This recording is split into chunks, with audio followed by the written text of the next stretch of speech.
Howdy people. In this week's edition of The Builds You Don't Play, we'll take a look at the PVM Wolf Barb. This is a character I severely underestimated for a long time, and I hope on this video I can show some of its true potential to you. Your only real attack while shapeshifted is feral rage that you get from Wolf Howl. While it does offer you tons of life leads and good single target DPS, having only feral rage will mean that you have no source of AoE at all, so this character isn't really all that great for doing area clears. So boss sniping it is. In my opinion, trying to turn this into a player's one magic finder is just a wasted effort. The Berserker is just a better option for that. All the weapon switching coupled with the added annoyance of form changing just gets too taxing after a while. On the other hand, an actual werewolf druid will have access to Fury, which is just more useful as a skill than Feral Rage when it comes to killing a lot of stuff. So what the hell do you do with this character in PVM? After playing around with it for a while, I do believe I discovered a few things that this build does extremely well. The first such thing is what's known as the Isual pop. Basically, you just teleport to Isual and take him down as fast as possible. Once Isual dies, he will kill every other monster around him, and then you can reap the benefits. Your magic find will not count towards the kills that you get from the pop, but you'll still rack up a good amount of kills really fast, and it's a solid way to find runes, charms and stuff like that. A loot filter with drop notifications will make this way of farming a lot more efficient, otherwise you'll kinda have to teleport around the perimeter after each kill to see what you got. Another niche task that this character shines at is kneel attack running. The next time I'll have to go grind for some D keys, or if I ever decide to take a Barb all the way up to level 99, I'll definitely consider this build for the purpose. Besides Isual and kneel attack, there's one task that I really like this character for, but I'll get to that towards the end of the video.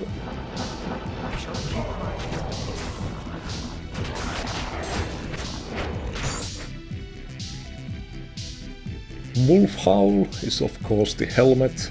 I put an FHR ED jewel in it. This is a pretty good roll, but not perfect. I'd love to have one with +6 feral rage on it, but I haven't managed to find one yet. The good old boring grief is our weapon of choice.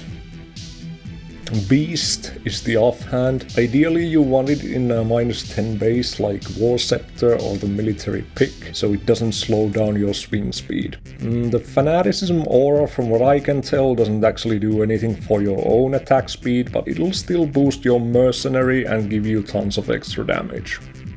Enigma is the body armor. Arachnid mesh belt for FCR. Gore Rider boots. High Lord's Wrath amulet, Ravenfrost ring, a rare ring with FCR and Mana Leech. This will help me reach 105 breakpoint on Switch. Mana Leech on the ring is basically mandatory, but it can be a really low roll. I did a bunch of runs with 3% Mana Leech ring and that worked perfectly fine for me. If you are only gonna do kneel attack and Isual, I think steel wrench are the best gloves for you. Damage to demons from laying of hands won't help you against those guys, but they are still solid gloves for other areas. On Switch I got double Hodo for buffing and teleporting. They also boost the werewolf transformation, which you should always be trying to cast on your Switch. Inventory is mostly max damage attack rating charms. Druid shapeshifting skillers won't boost the abilities that you get from Wolf Howl, so you don't wanna use those. I have these 3 grand charms with 12 FHR on them. Together with the jewel I got in Wolf Howl, I'll reach the 42 FHR breakpoint. A barbarian in wolf form will use the same breakpoints as a druid in wolf form does. Mercenary has Reaper's Toll with an arm rune in it, Andariel's Visage, and Fortitude. Thanks to the Fanaticism aura from Beast, the Merc will have different IAS breakpoints than normal. With this gear he hits a pretty nice breakpoint at 20 IAS. For stats, put enough into Vitality to reach a life total that you are comfortable with. I have 5000 life while buffed and shapeshifted. I put enough into Dexterity to wear a faceplate, and then everything else went into Strength to boost up damage. The skill build is 20 into shout, 20 into battle orders, 1 into battle command. I also got taunt and find item just in case, but I find that I never really use those on this character. In combat skills, I grabbed Berserk to deal with some stone skin monsters. I also grabbed Leap. I like to bind Leap on the left click when I'm on my swap. It's an attack that cannot be executed while you are in wolf form, and it won't be replaced by a regular attack either. So you can guarantee that you won't be wasting your time attacking while you are on the wrong weapon set. You also don't have to keep rebinding Leap like you have to do with a throw or something. In combat masteries, I maxed out Sword Mastery, 1 point into increased stamina and speed. Then I maxed Iron Skin. After all this, I had tons of skill points left, so I started putting them into natural rest to have easier time with my items. Not the best use of skill points exactly, but there really isn't much else that I felt like I would need. I mentioned earlier that there was one more task that I really like this character for. You saw me doing some visual pops earlier, and there's of course one more farm-worthy area in the game where you can perform a similar thing. I'm of course talking about the Chaos Sanctuary seal pop. The Chaos runs are a lot more taxing than the visual pops, and the runs do require some care and precision, but on the flip side, you'll have a chance to drop some better stuff while in here.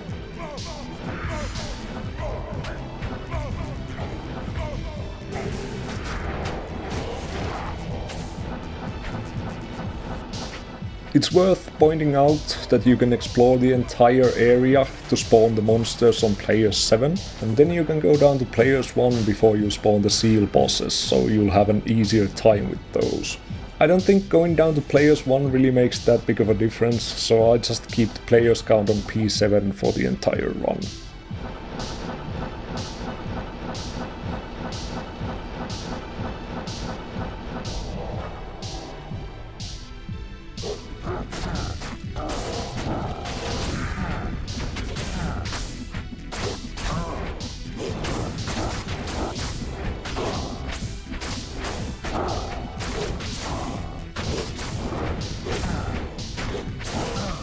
And that about does it for this week's video. I hope you found the build interesting. If you liked it, you can give it a thumbs up.